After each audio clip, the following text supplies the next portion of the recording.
اعوذ باللہ من الشیطان الرجیم بسم اللہ الرحمن الرحیم۔ بخاری شریف کے ایمان افروز واقعات۔ قوم سمود، یہی بے شک سچا بیان ہے اور اللہ کے سوا کوئی معبود نہیں، اور بے شک اللہ ہی غالب ہے، حکمت والا ہے۔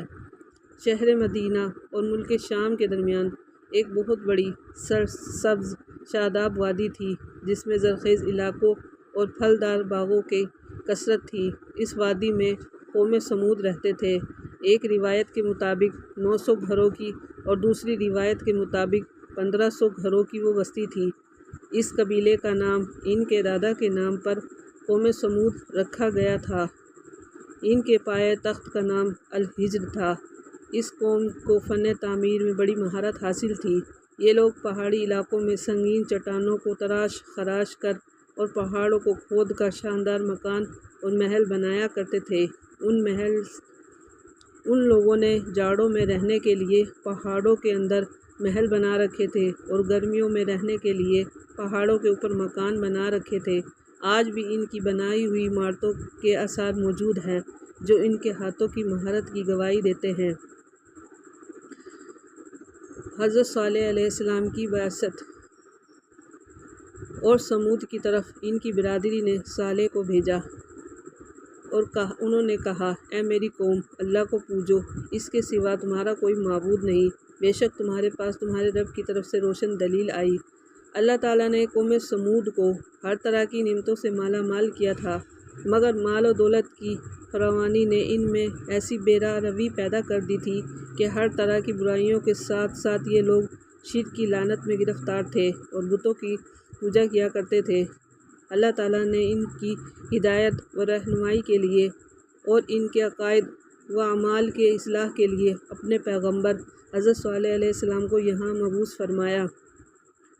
حضرت امام بغوی رحمۃ اللہ علیہ نے آپ کا نسب نامہ کچھ یوں لکھا: حضرت صالح بن عبیدہ بن آصف بن ماسح بن عبید بن خاور بن سمود عابر بن ارم بن سام بن نوح علیہ السلام۔ حضرت صالح علیہ السلام نے جب اپنی قوم کو ایمان کی دعوت دی اور یہ کہا کہ اے میری قوم کے لوگو، اللہ کے سوا کوئی معبود نہیں، صرف ایک اللہ کی عبادت کرو، کسی کو اس کا شریک نہ ٹھہراؤ۔ میں اللہ کا نبی بن کر آیا ہوں، تم لوگ میری بات مانو، ورنہ عذاب الہی میں گرفتار ہو جاؤ گے۔ قوم سمود نے حضرت صالح علیہ السلام کی دعوت کو مسترد کر دیا، ان کو جھٹلایا اور کہا، آپ بھی تو ہماری طرح انسان ہیں، ہم آپ کو اللہ کے رسول کیسے مان لیں؟ ہمارا یہ مطالبہ ہے، اگر آپ اللہ کے سچے نبی ہیں تو اپنی نبوت کی صداقت پر کوئی معجزہ دکھائیں۔ یہ سامنے جو پہاڑ کی چٹان ہے، آپ اس میں سے ایک فربہ خوبصورت گھابن اونٹنی نکال کر ہم کو دکھائیں، جو باہر آتے ہی فوراً بچہ بھی جنے۔ اگر آپ نے ایسا کر کے دکھا دیا تو ہم لوگ ایمان لے آئیں گے۔ پتھر سے پیدا ہونے والی اونٹنی۔ فرمایا، اللہ یوں ہی پیدا کرتا ہے جو چاہے، جب کسی کام کا حکم فرمائے تو اسے یہی کہتا ہے کہ ہو جاؤ، فوراً ہو جاتا ہے۔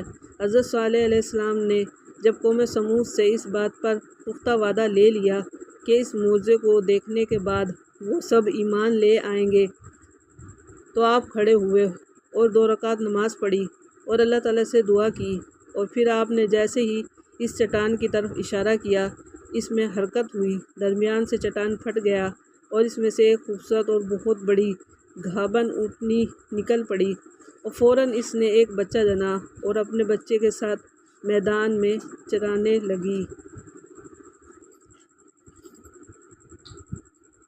اس کا اگلا حصہ اگلی ویڈیو میں بیان کیا جائے گا۔ صلو علی الحبیب صلی اللہ علی محمد صلی اللہ علیہ وآلہ وسلم۔